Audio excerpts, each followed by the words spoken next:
SNDP Kandalloor തെക്ക് 341 number ശാഖായോഗത്തിന്റെ ആഭിമുഖ്യത്തിൽ SSLC+2 പരീക്ഷകളിൽ ഉന്നത വിജയം നേടിയവരെ ആദരിച്ചു. SNDP Kayamkulam youth movement chairman Sreemon ഉദ്ഘാടനം നിർവഹിച്ചു. കണ്ടല്ലൂർ തെക്ക് SNDP ശാഖായോഗം നമ്പർ 341 നേതൃത്വത്തിൽ SSLC+2 വിജയികളെ ആദരിച്ചു. ശാഖാപരിധിയിലുള്ള വിദ്യാർത്ഥികളെയാണ് ആദരിച്ചത്.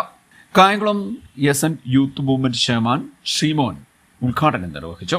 തുടർന്ന് സംസ്ഥാന വനമിത്ര അവാർഡ് ജേതാവായ KG രമേശ് എൻഡോമെന്റ് വിതരണ ഉദ്ഘാടനം നിർവഹിച്ചു. നമ്മളെ ഈ ഭൂമിയിൽ ജീവിപ്പിക്കുന്നത് ഈ വൃക്ഷങ്ങളാണ് അല്ലെങ്കിൽ ഈ സസ്യങ്ങളാണെന്ന് നമ്മൾ ചിന്തിക്കുന്നില്ല. ഇനി ഒരു വൃക്ഷത്തെ നമ്മളൊന്ന് എടുത്തു നോക്കി. നമ്മളെല്ലാം നല്ല വീടൊക്കെ ഉണ്ടാക്കി ആ വീടിനകത്ത് കഴിയുന്നു. നമ്മുടെ വീട് നഷ്ടപ്പെട്ടു പോയാൽ നമുക്ക് ഒരുപാട് ദുഃഖം ഉണ്ടാകത്തില്ലേ?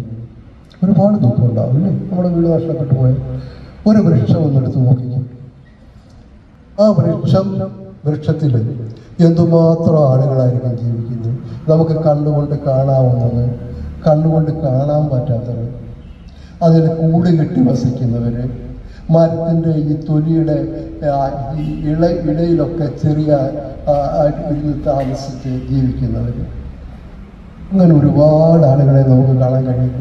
ഒരു വൃക്ഷത്തെ നമ്മളൊന്ന് എടുത്തു നോക്കണം. അപ്പോൾ ഒരു വൃക്ഷമെന്ന് പറയുന്നത് ഒരു ആവാസ വ്യവസ്ഥയാണ്.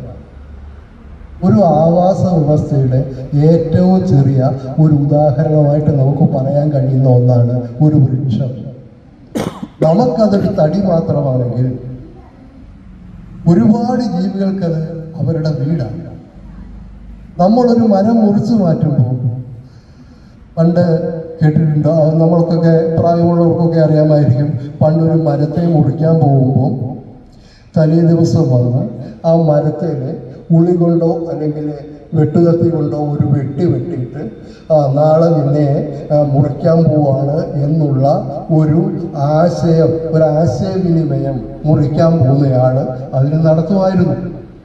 ഇത് കാണുമ്പോൾ അതിൽ വസിക്കുന്ന ജീവികൾക്കറിയാം നാളെ ഞങ്ങളുടെ ആവാസസ്ഥലം നഷ്ടപ്പെടാൻ പോവാണ്, വേറെ മാർഗം തേടിയേ പറ്റത്തുള്ളൂ, അവ ആ സ്ഥലത്ത് നിന്നും മാറിപ്പോവും. അതുകൊണ്ടാണ് നമ്മുടെ പൂർവികരെ അങ്ങനെ ഒരു ചടങ്ങ് വെച്ചിരുന്നത്.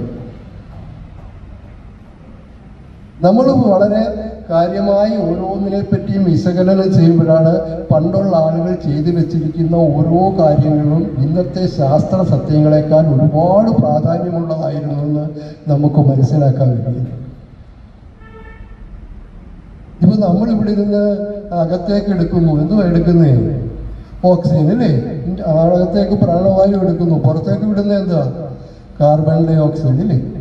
ഈ കാർബൺ ഡൈ ഓക്സൈഡിനെ മുഴുവൻ വലിച്ചെടുക്കുന്നത് ആരാണ്? ഈ സസ്യങ്ങളാണ്. ഈ സസ്യങ്ങൾ ഈ കാർബൺ ഡൈ ഓക്സൈഡിനെ വലിച്ചെടുക്കത്തില്ല.